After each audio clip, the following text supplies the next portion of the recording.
So you want to know what happens when your Lavina propane tank is overfilled past the 75% mark?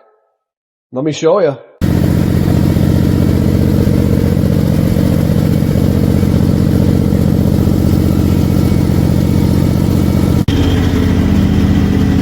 Keys off, no gas, still running. Once again, no gas.